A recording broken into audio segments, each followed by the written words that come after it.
Both the United States and the Ukrainian government have been reporting that there have been massive casualties of North Korean soldiers. And apparently, they're being used indiscriminately, basically being marched into the war zone. Many of them don't have a lot of training, they don't have a lot of protection, they're not in tanks. And so they're being massacred. And this is a story that the world needs to know. And North Korea needs to know how their troops are being treated by the Russian generals who are sending them in to be killed in Kursk. Kursk is that area inside Russia that Ukraine took, and Ukraine is continuing to defend. And that's where the North Korean soldiers are focused. David, I want to ask you about the latest intel reporting that Russia never asked North Korea to get involved and that North Korea volunteered to support Putin's offensive. How does that information put Putin when it comes to this conflict and, of course, the support on the world stage?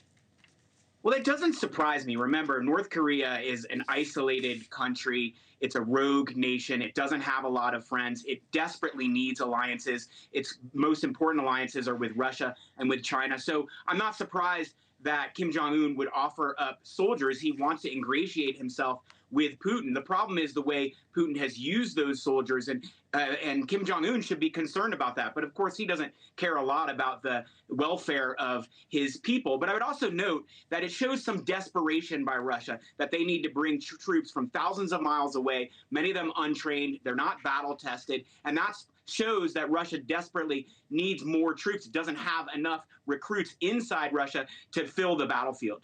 We mentioned a moment ago that the Biden administration announced another $1.2 billion in military assistance to Ukraine. Donald Trump has expressed concern in the past. He said he wants this war over. What policy changes do you expect from the incoming administration?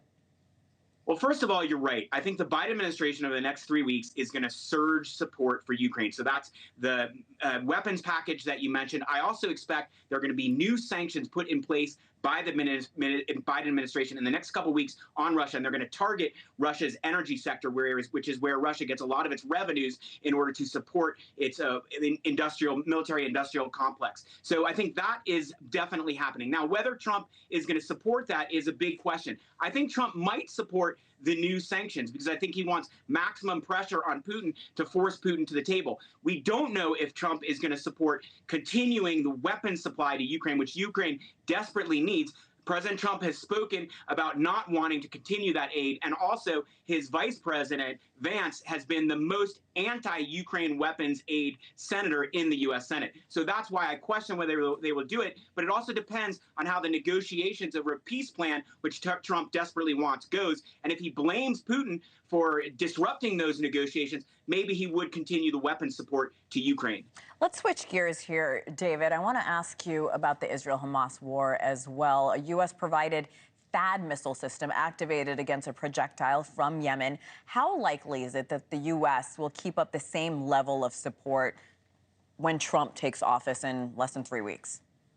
Oh, I think that support is going to continue, and it could even be increased. I think Trump has a good relationship with Netanyahu. It's probably even better than the relationship that President Biden has with Netanyahu. Trump has been very forceful in his comments about wanting to support Israel. He's also put pressure on Hamas to do a ceasefire deal before he takes office. And if Hamas does not enter into a ceasefire deal with Israel, you could see part of the punishment by Trump would be increasing aid and weapons to Israel. So that's why I think that assistance is going to continue under the Trump administration. We've been reporting that the latest round of ceasefire negotiations have stalled. Once again, Biden has not been able to achieve a ceasefire in Gaza. Look, he's not alone. Many leaders have tried and failed.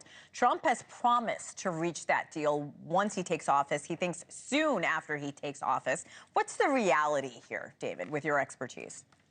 The reality is that each side we get really close to a ceasefire deal and a return of hostages. One side, either Hamas or Israel, comes up with a new deal breaker. The latest deal breaker is Hamas is saying it cannot provide a list of the hostages it will return after a ceasefire. That's a problem for Israel, and Israel has a right to be to contest that because Israel needs a list of who it's going to get back after a ceasefire. Otherwise, there's no baseline to evaluate whether Hamas is complying with the ceasefire. So I expect the Biden administration to take one more really hard try at getting a ceasefire in the next 3 weeks before Trump gets inaugurated. If it fails, then Trump is going to try very hard for a ceasefire. As you said, he wants one right away.